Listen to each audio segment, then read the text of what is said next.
Hello, everyone, and welcome to Fruit and Vegetable Magazine's webinar on Understanding and Managing Aphids. My name is Jennifer Page, and I'm the editor of Fruit and Vegetable Magazine. Thank you, everybody, for joining us today.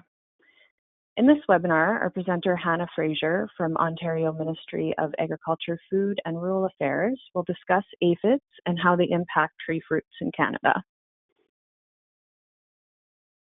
After developing a better understanding of aphids, their development and impact, Anne McCrae, technical specialist with BASF, will introduce Versus insecticide, the latest tool in aphid management from BASF. Before we get started, there's a couple housekeeping items I'd like to go over. We will hold a question and answer period once both presentations have concluded. During the presentations, we encourage you to type your questions into the questions text box in the GoToWebinar panel. This session is also being recorded and will be sent to those who have registered in a follow-up email 24 hours after the live event. We are all ready, so I'll now pass things over to Hannah to get us started. Yes, hello everybody, welcome. I'm very pleased and would like to thank the organizers for putting this webinar together. For this webinar, I'm going to be covering the basics of aphid biology, but I've been asked to focus on tree fruit aphids in terms of their crop injury management, timing, and control options, but this should provide some nice foundational information for everybody as we move forward. Aphids encompass a really large group of insects. There are over 4,000 species described and over 600 in Canada. Many of these are considered destructive plant pests, either through direct injury or as vectors of plant diseases.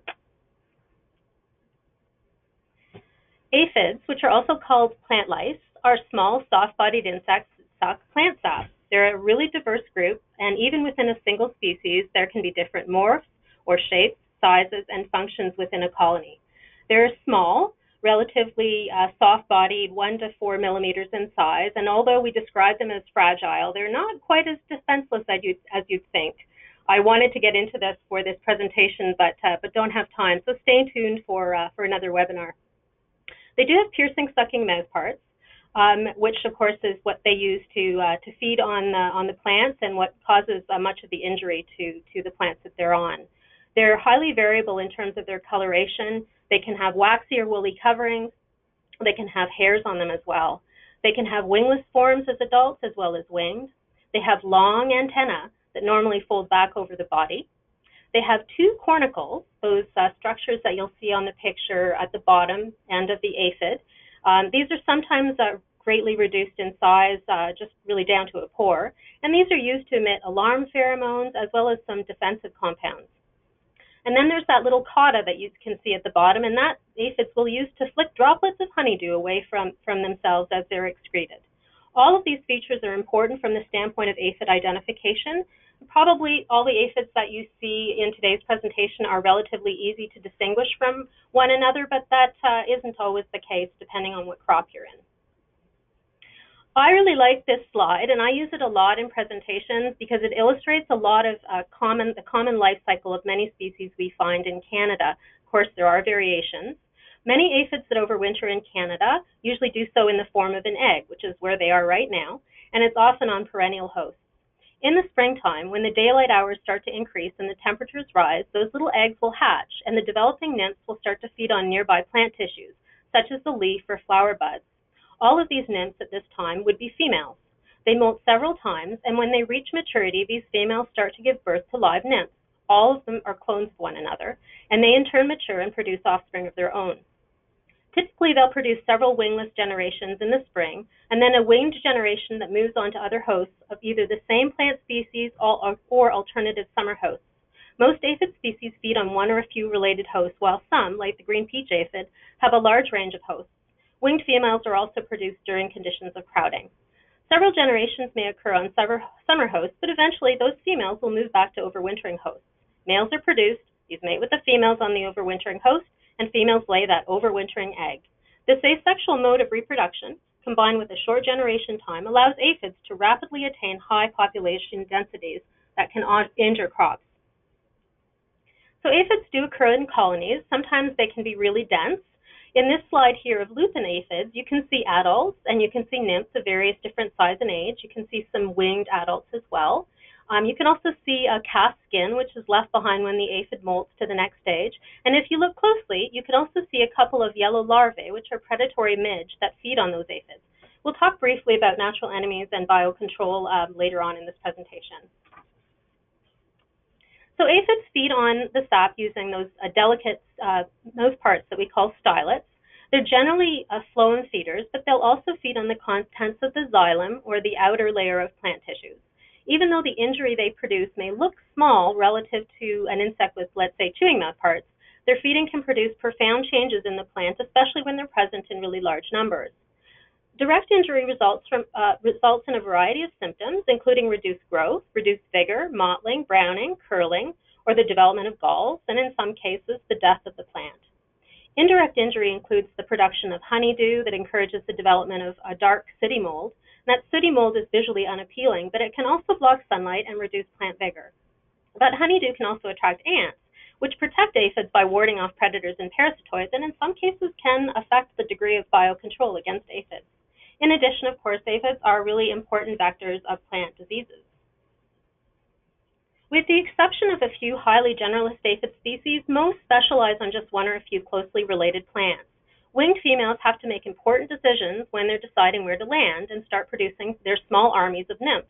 Not every plant is going to be suitable for colonization, depending on how specialized that aphid species is. The hosts are chosen by visual cues, followed by odor and taste. That stylet is inserted, there's saliva excreted, the xylem gets tasted, the phloem gets tested, and non-host plants can be rejected at any time during that process.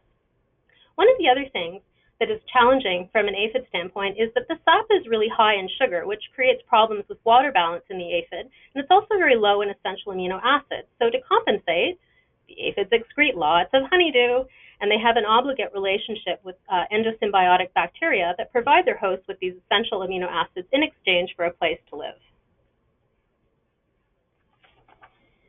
Aphids are also excellent vectors of plant viruses.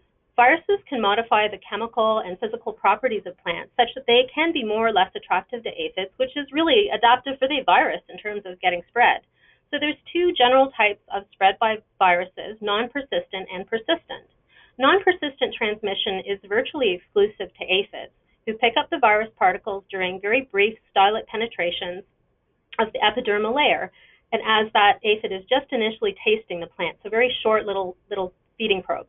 Most of these non-persistent viruses are found in the epidermal layer, and so a winged aphid who picks up a non-persistent virus and rejects the plant will carry the virus onto the next plant they feed on. But the virus basically gets washed off during that next feeding probe. It doesn't stay with the aphid. In persistent viruses, they require extended feeding, and they're often located in the phloem sap. They take time to circulate in the insect, and they move into the gut and the salivary glands. Aphids transmit persistent viruses as well, but so do several other insects. There's a really interesting area of study that talks about interaction of aphids and plants that they feed on. It could be another hour-long webinar just in itself. But plants themselves, they're not actually without defense against insects that are feeding on them.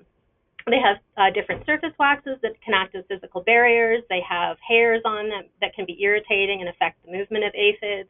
They can have surface repellents. They can have chemical plugging that occurs in their sap that makes it really hard to suck up. They can have compounds in them that interfere with the aphid's gut or its development or if it's fecundity. And plants can also send off signals that alert predators and parasitoids that there's tasty little aphids that they should come and feed on. So really, really interesting area of study, and I encourage people to look into this if they'd like to find out more. So I'd like to get on to talking about some of these tree fruit aphids, and I'm going to break this down into apples and stone fruit, and I'm going to cover the main species that we find. So the three common aphid pests of apples that we find here in Ontario: the green apple aphid, the rosy apple aphid, and woolly apple aphid.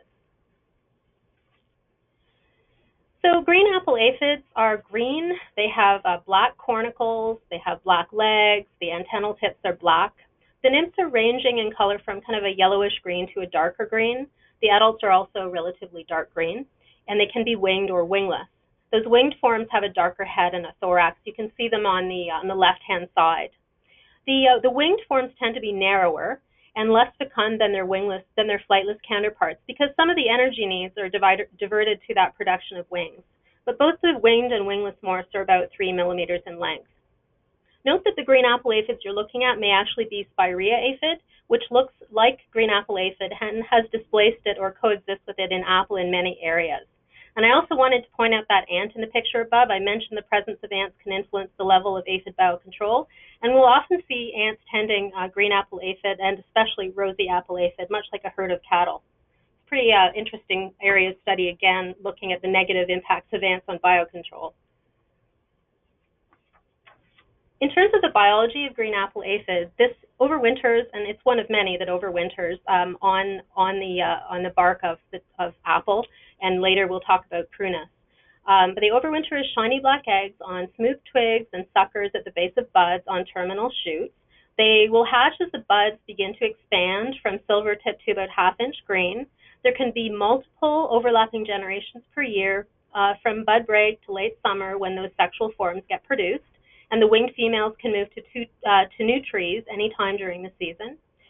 Green apple aphid hosts include apple, pear, hawthorn, and quince, but they are commonly found on apple, and they don't have summer hosts. They will remain on the apple for the entire season. This is just a slide showing some of the eggs. You can see some little green eggs and some black eggs.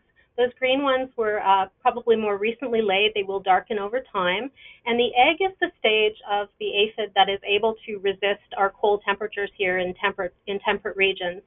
Many of them might be killed by the cold this year, but invariably some of them will survive and will hatch out and start producing aphid colonies again later in the season.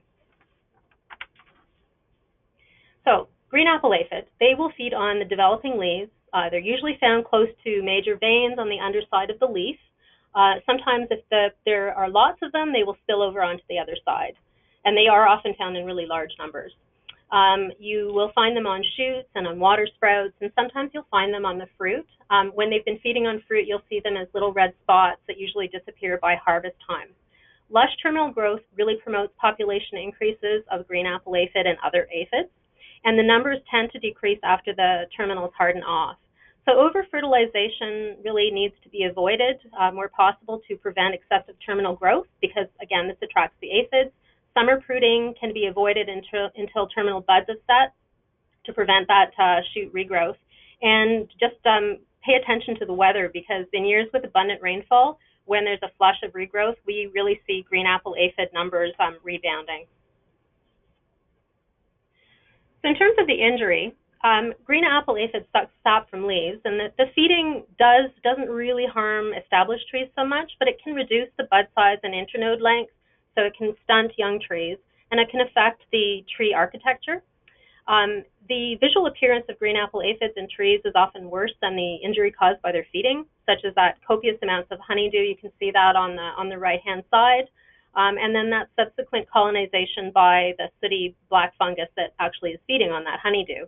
This can sometimes result in rusted areas on the fruit, especially around the stem, and although it can be washed off in lines, you'll sometimes find it stuck in the stem cavity. And of course, it's really annoying from the standpoint of working in apple and harvesting it.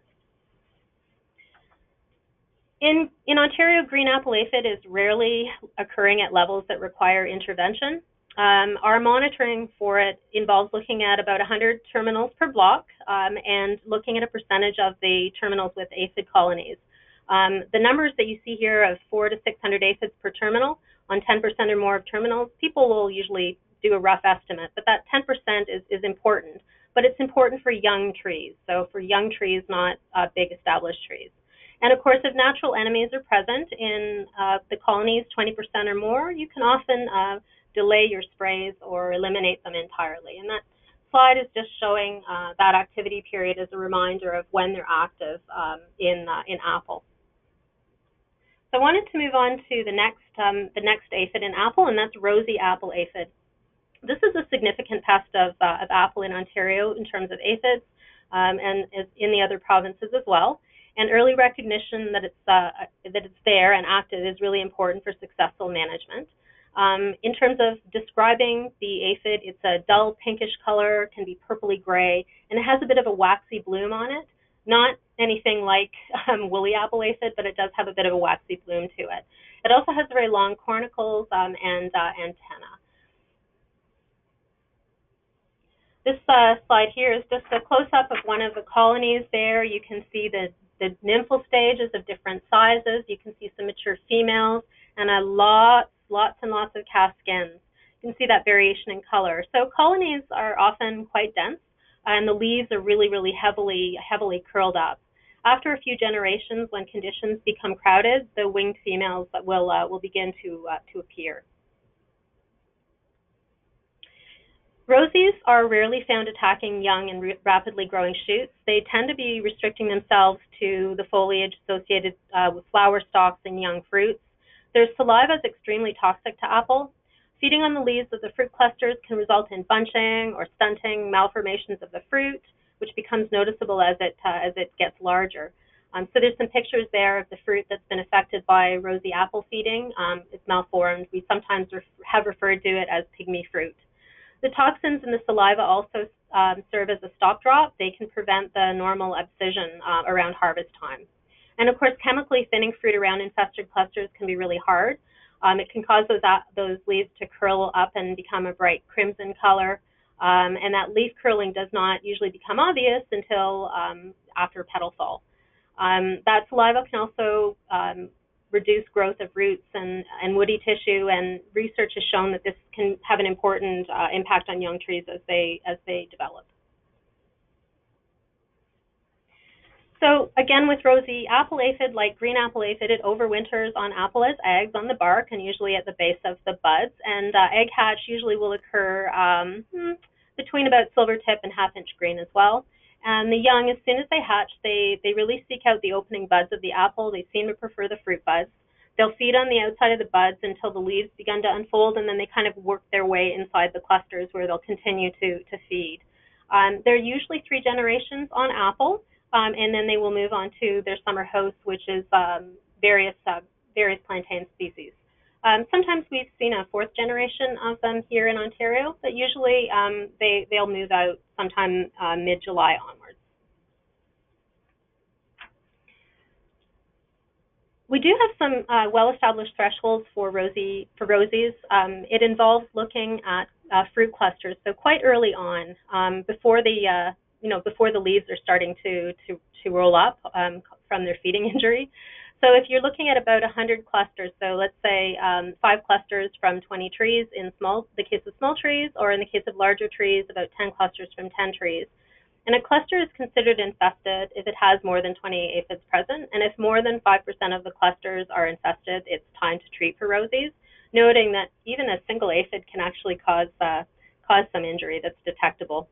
So since they can really get out of hand quickly, some growers and consultants kind of go by the presence instead of the actual threshold. So it's important to find out what people are doing in your region and what works, because a lot of our thresholds that were developed some time ago, and apple orchards have certainly changed over the years.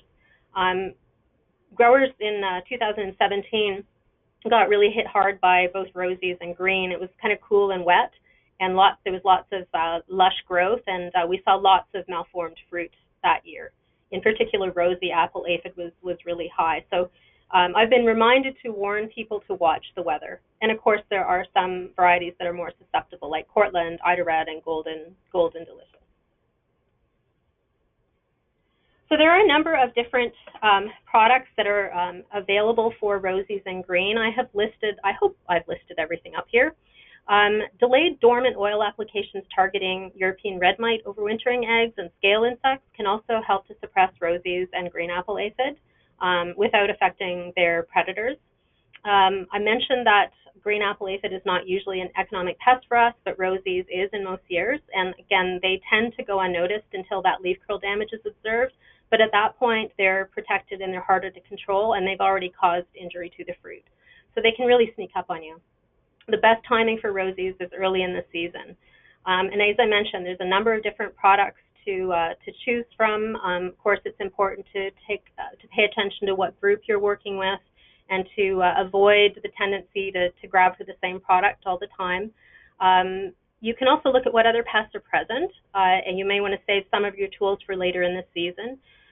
Just as an example, at some of our high-pressure sites, growers might choose to use something like a Savento Prime or a closer because it's also effective for scale.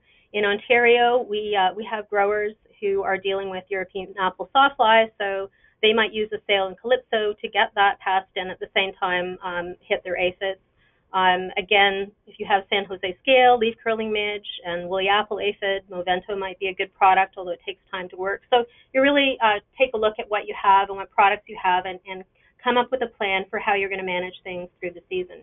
And just to take note here, I've got these products in different colors, and Movento is green and the others are blue and the oils are black. And really what this is for is it's just showing that there are different types of action, and it's another visual way that people are starting to use to show how different products work. So on to woolly apple aphid. This is a really serious pest in Ontario, or it can be a serious pest in Ontario, more so in high density blocks. We're finding more of this in the last few years. Basically, the colonies appear as a cottony mass, and that wax is produced from glands on the insect. And it helps protect them from desiccation as well as natural enemies, and actually helps protect them against pesticide sprays as well. The wax is actually lost each time a nymph molts, and the early instar nymph doesn't have nearly as much wax as the later ones. But by the time they reach maturity, they've got quite a lot of wax, and that's when they become really obvious, especially when they're there in numbers. This woolly apple aphid actually evolved on hawthorn trees and used elm as an overwintering host. And of course, we don't have a lot of elm around here anymore. Woolly apple aphid is adapted to using apple as its sole host in many areas. Its reproduction on apple is asexual, so it does not produce those overwintering eggs that we see with rosies and green apple aphid. It overwinters as a mature female in the roots or bark crevices, and it starts to produce crawlers early in the season that will migrate into the aerial parts of the trees to initiate colonies. That migration can actually start pretty early. It can start around tight cluster, but it continues to midsummer, and you can actually have this continuous movement of these crawlers with a peak migration usually sometime in June. Those root colonies can be found at any time of year, and they're a source of reinfestation of the aerial parts. And we usually see about 3 to 4 generations per year. So what do they do? Well, woolly apple aphid feeding forms knots or galls on twigs or on roots, and that can cause issues with terminal growth and branch set, and it can make the site more prone to winter injury. The stem galls can rupture, and this can cause sort of openings for cankers to colonize. The above-ground colonies of aphids can develop around leaf axils on sprouts or on new growth, particularly at abrasions or cuts, and they can prevent the injured bark from healing properly. The infestations can actually kill nearby fruit buds from being formed for next year, and that can result in areas of blind wood. Of course, the underground colonies can form galls on the roots, and heavy infestations can reduce the growth or cause the death of young trees. The foliage of infested trees usually looks pretty yellowish, and they pull up pretty readily when they're infested. So woolly apple aphid are usually observed around the end of June. As I mentioned, the crawlers can be active earlier than that. A lot of the monitoring for woolies involves looking for that cottony, waxy coverings on those pruning cuts, limbs, and trunks, and again, that usually shows up a little bit later. People will often mark trees or areas where they know they've had woolies before, and will keep an eye on that. There's no real good threshold for woolies. The management basically is that, if you're starting to see the colonies near the fruit clusters or on really young trees, it's time to manage them. And as I mentioned, for us, it's becoming more of an issue in high density blocks. They seem to spread quickly from tree to tree along the trellis system. And some of the new training systems tend to have some really lush growth because of the tendency towards this renewal pruning. So it's something for us to be watching for. In terms of managing woolies, again, there are a number of different products that are labeled. Many of these provide kind of, suppression. Some of that may be rate related. In Ontario, we tend to away from products that are harsher on beneficials. from pink onwards. Neonicotinoids, so those group 4 insecticides, are not effective against woolly apple aphid. We found good control with Movento, but there are some additional tools that do work well. So same comments really apply to what I said for the rosies and green in terms of choosing your product according to what else is there. And I just wanted to mention that for woolies, there's a really great biocontrol. Woolly apple aphid is native to our region, and so is Aphelinus malai. It's a little parasitic wasp, and it's actually because woolly apple aphid has been spread all over the world. Well, this parasitoid has as well, and it's a really important biocontrol agent where its numbers are high. So I'm going to take a shift from apple, and I'm going to move into stone fruit. The 3 main aphids that we see in stone fruit are green peach aphid, black peach aphid, and black cherry aphid. So I just wanted to go over those briefly. In terms of green peach aphid, it's really the most common species that we see in peach and nectarine in Ontario. And from a commercial standpoint, it's really the only one that growers are managing in those crops. Green peach aphid is also the most important aphid pest worldwide. It has a really, really large host range, so it's not a picky eater.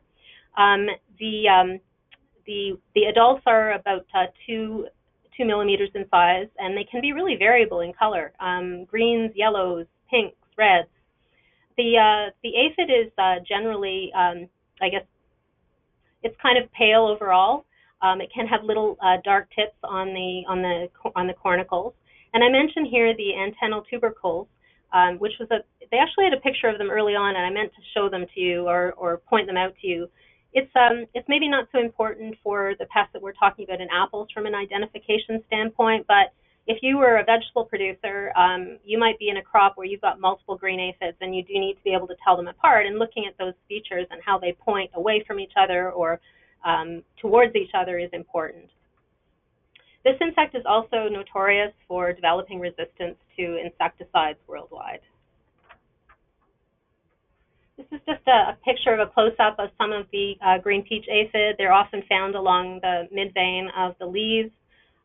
You can see here some adults with wings as well as mature females and a whole bunch of different nymphs of various sizes. So this is yet another aphid that overwinters as an egg on prunus in bud axils and crevices on the twigs. And those little nymphs, when they hatch out around bud break, sometimes earlier, they will start to feed on the blossoms and then the growing shoots and the leaves. And after 2 or 3 generations, the winged forms will move to produce several generations on their summer hosts. And then again in the fall, they'll come back to that overwintering host to lay those eggs. So it's kind of that classic, like the classic picture I showed you earlier on when I started this. And again, it is a serious pest in a number of veggie crops as well. This is just one of the things that green peach aphid does when it feeds in peaches. It will induce the leaves to curl up, and of course that helps to protect the aphids from negative environmental conditions and in some cases pesticides as well. So you'll get that really, really heavily infested terminals where all of the leaves just completely curl up, and sometimes they will actually fall off as well.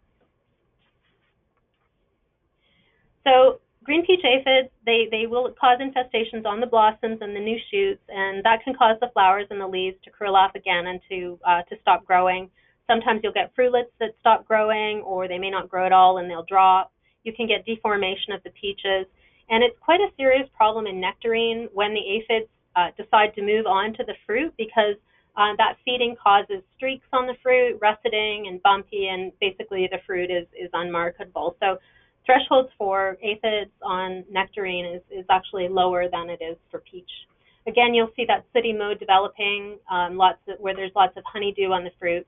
And again, it's an important vector of a number of different plant viruses in many crops, and in the standpoint of peaches for us in Ontario, it is one of several vectors of plum pox virus.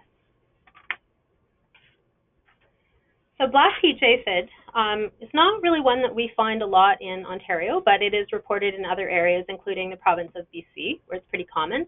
It's a dark brown. It's about the same size as green peach aphid, but it's a dark brown to black and kind of shiny. It has dark cornicles on it. The immatures, and you can see some pictures, you can see some in the picture below. They're more of a yellowish color. They become dark brown as they age. These aphids overwinter as adults in the roots of prunus, so not as eggs. And they also do have summer hosts that they will move on to.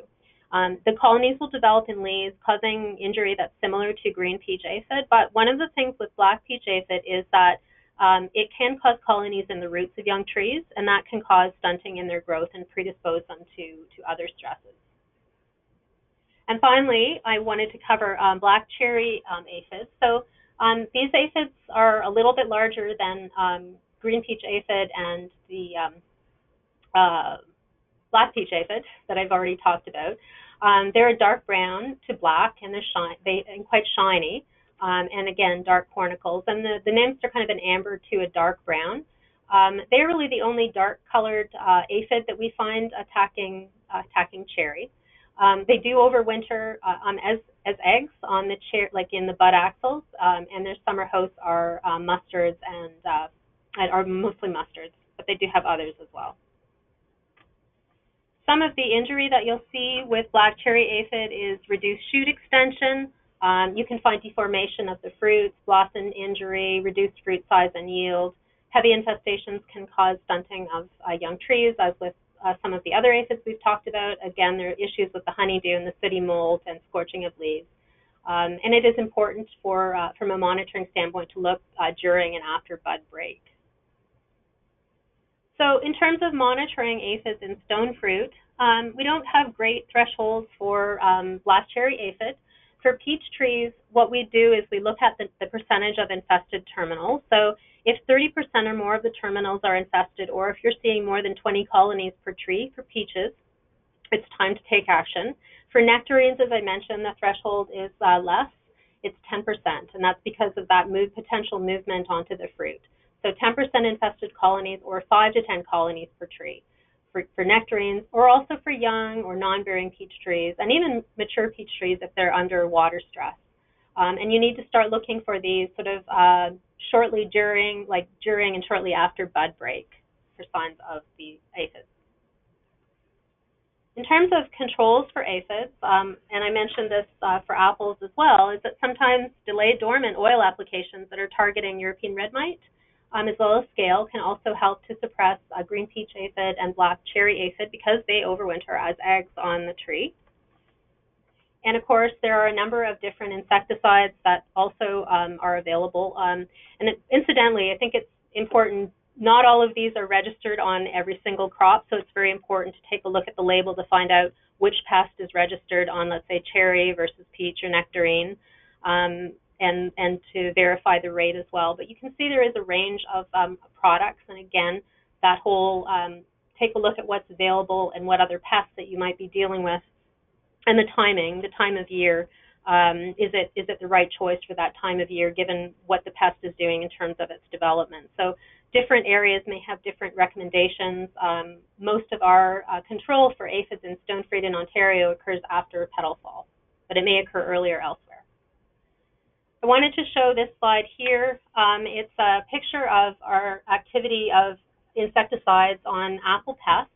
So this is in publication 360 from Apple, but we also have it in I think actually we have it for all of our different tree fruit pests and in our guide. But what you can do is you can see what's labeled for the different pests, and you can see the sort of a general efficacy, and it'll also show you what other pests it might target at the same time. So that we think that's a good tool for helping people make those decisions and kind of maximizing your use of a product. So I just have a few more slides to go over here towards the end, but of course, integrated pest management of aphids, as with other pests, is really important. And I always kind of look at it as kind of informed pest management. You have to really understand the pest biology. You have to understand how to monitor for it and how to interpret your records. You have to know how to use thresholds, understand the importance of natural enemies, and be able to recognize them. There's also the whole integration of cultural, mechanical techniques, And all of those things are part of an IPM program. And of course, if those things are not keeping pace with the pests, then it's time to use other tools, including insecticides that you have available for you. Just a few comments about things like cultural control, but there are ways to harness what's going on in the plant and the aphid life cycle to help reduce pest pressure. For example, you might want to treat perennial cankers to help reduce woolly apple aphid, removing suckers in the spring to eliminate sources of population development, pruning out water sprouts, painting large pruning cuts. Cultural practices that affect nitrogen and moisture can have a big impact on availability of the feeding site, so vegetative growth or the nutritional quality that's in the plant, like the sugars, amino acids, and even plant defensive compounds. The phloem sap availability, the microclimate, through leaf transpiration and leaf temperature, all these things can discourage the buildup of aphids.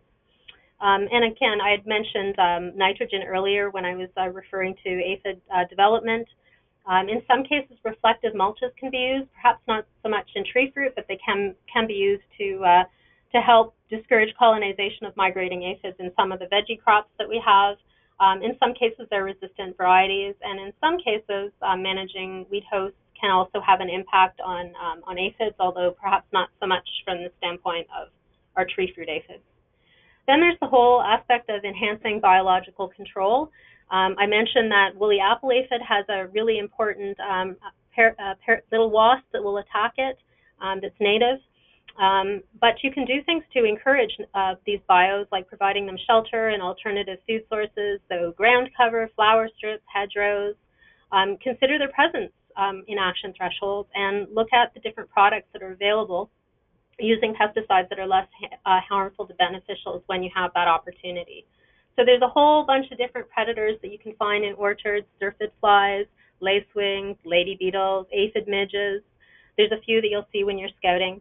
You might also find soldier beetles or long-legged flies or predatory bugs or beetles and lots of other things. So there are lots of different predators, and there are lots of different parasitoids that are out there that are helping to do the job, although sometimes they need some help.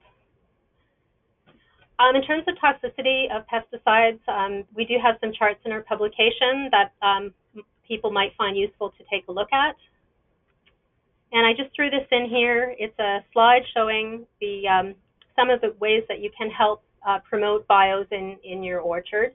This work was done in the West, and it showed that by providing strips of Alyssium flowers, that woolly apple aphid was suppressed by natural enemies. It was an interesting study, although I have seen studies from other regions that have been less conclusive. Just a few final comments about resistance management. Insecticides are one of the many tools. You need to use them wisely. In order to minimize the selection of resistance to any one type, you need to be looking at alternation, sequences, or rotations of compounds. So take a look at the letters, take a look at the numbers. Applications arranged into mode of action spray windows or blocks defined by the stage of crop pest development and the biology of the pest can really, really help. The main thing is really don't treat the successive generations with compounds from the same mode of action, and that will help, reduce the development of resistance. Green peach aphid, again, it's notorious for developing resistance. If you go to the Insecticide Resistance Action site webpage, you'll find that they have put together some really interesting stuff, informative stuff on this and other pests. It's a great site. I find that there's so much information it can be sometimes really hard to get through it all, though. There is a new website that's being developed now, CropLife Canada. They have developed one for weeds. But basically what it is it shows the different mechanisms of resistance, case studies, videos, and some tips on how to reduce the development. And they're working on this right now for insects and diseases, and my understanding is that the insect portion will be ready soon. So check it out, it's a great resource. We have lots of different products that are registered in Canada in agriculture from different modes of action, and I've tried to break them down into sort of nerve and muscle versus growth versus energy, mid-gut disruption, and unclassified. Those colors are also being used by the Insecticide Resistance Action Committee, and they just basically, it makes it a little bit easier to understand how these different products work. So for example, things that affect growth regulation are probably going to work a lot slower than something that is effective on the nerves and muscles. So As you can see, there are quite a few products. The ones that I've put here are products that are in purple, are registered for management of aphids in Canada. We have some great resources in Ontario, and I know that they have them in other provinces as well. You can check out our fruit crop protection guide, our IPM guide. We've also got crop IPM for apple and for tender fruit in Ontario. So I'm actually going to hand the presentation over to Anne now, and she is going to talk about a new insecticide. Great. Thanks very much, Hannah. I'll start. My name's Anne McCrae. As was mentioned at the beginning, I work for BASF as a technical specialist, and I'm going to introduce our new insecticide called Versus. So Versus is registered for the control of piercing and sucking pests, being aphids and whiteflies. So for Versus, there are three key characteristics that I'm going to review with you, and they are the performance, unique mode of action, and a little bit of talk on beneficials. The first characteristic is performance and how quickly Versus stops aphids from feeding. So to explain that a little better, I'm going to show a short video. So the following is a close-up view of aphids feeding. The time at the bottom is in minutes and is sped up to show you how fast the aphid will react to the insecticide. As you can see, the timer is counting down, and at the 0 mark, both Versus and the competitor insecticide are applied, and the untreated is left alone. When an aphid is very still and not moving, it usually means it is feeding. It needs to remain in one spot to pierce the leaf. A moving aphid, therefore, is not feeding and can no longer damage the leaf. So, as you can see, Versus causes the aphid to move around uncontrollably. It can no longer eat and is therefore no longer damaging your crop, which is good for all parties involved. Another interesting way to look at this feeding cessation is with water-sensitive paper.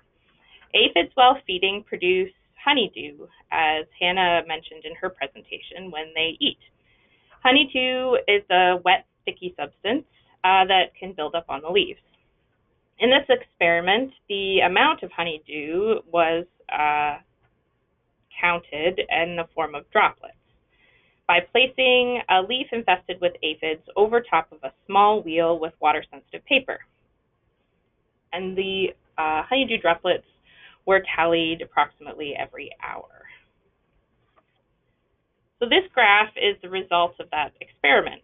The top line is the control with no insecticide, and the bottom line is Versus.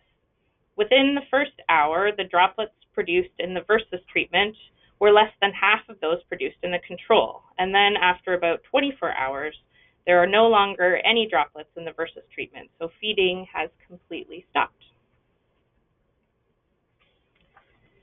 Last season, in 2018, we were fortunate enough to have some field research authorization trials, which means we could go to a grower and ask them to test out our Versus product on their own farm. These are some of the photos they took from those trials. So in the pictures on the left-hand side, we're looking at a before application photo.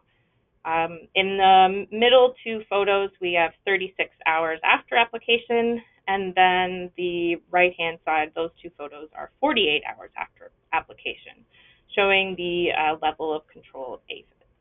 And in this case, they were green apple aphids. So now that we have reviewed performance, the second characteristic I want to talk about is the unique mode of action.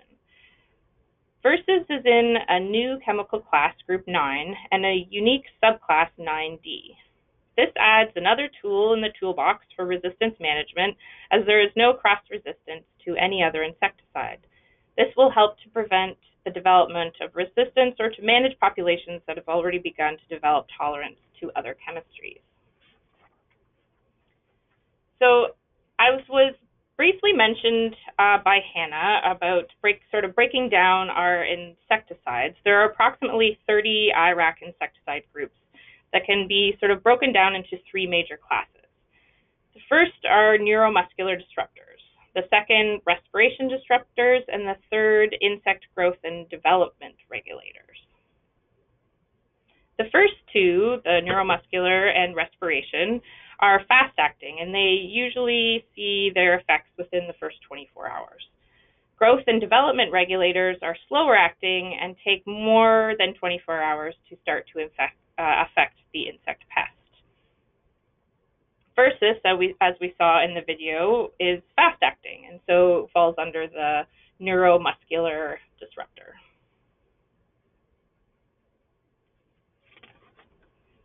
So now that we know that Versus is this fast-acting neuromuscular disruptor, similar to a neonic or a pyrethroid or a diamide, we also know it is not in the same class. So Versus is different. It is a group 9D and is called a pyropene. It attacks the chordotonal organs. Chordotonal organs are responsible for sensors in the antennae, mouth, legs, wings, and thorax, and they provide insects with their senses of hearing, orientation, and balance. Versus disrupts the chordotonal organs by locking the sensory channel open, which sends these continuous and misleading signals. The brains can no longer detect sound or gravity or body movement. Similar, if we were if we wanted to know what it would feel like, it's when you go to the doctor and they hit your knee with a rubber hammer and your leg pops up and you can't control that. It's a similar sort of feeling that you saw in the video with the aphid, where it appears to be dancing around and moving uncontrollably and can no longer control its movements. And as a result, the aphid will die from starvation and dehydration. Lastly, but certainly not least, Versus has a very low impact on predatory and parasitic insects, such as lady beetles, which makes Versus an excellent resource for your integrated pest management programs. An experiment was done to test this theory of whether Versus affects lady beetle larvae. It compared the effects of water only and Versus and found that there was no significant difference between the two, as is seen in this graph. So Versus did not affect larval survival of ladybird beetles.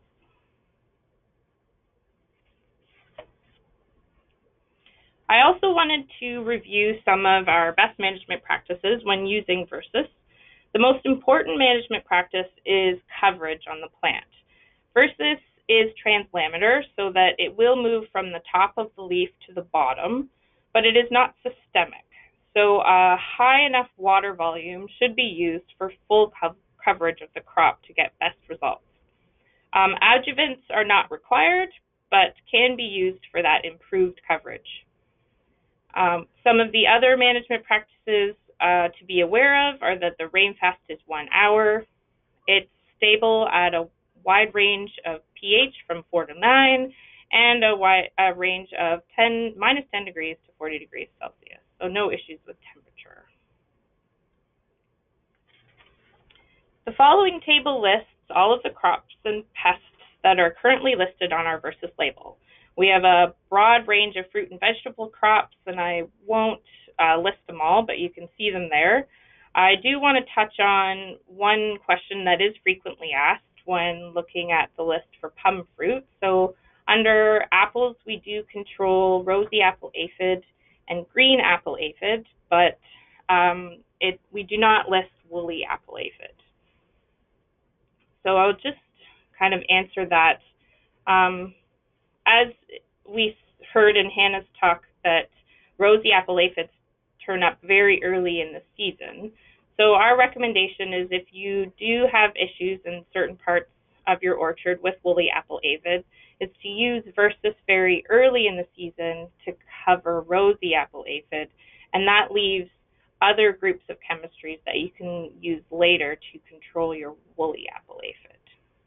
However, if you do not have an issue with woolly apple aphid, you are welcome to use Versus at any time to control both rosy apple aphid and green apple aphid. So with that, just a quick review of Versus insecticide. The quick onset of feeding cessation, so fast performance. It's a new tool for resistance management. It's a unique 9D mode of action called a pyropene, and it's safe for use on beneficials, so good for your integrated pest management. And if you'd like to look at any more information on this product, you can check out the website of eggsolutions.ca/horticulture and look up Versus. And that's all we have for today. Thanks very much for listening in.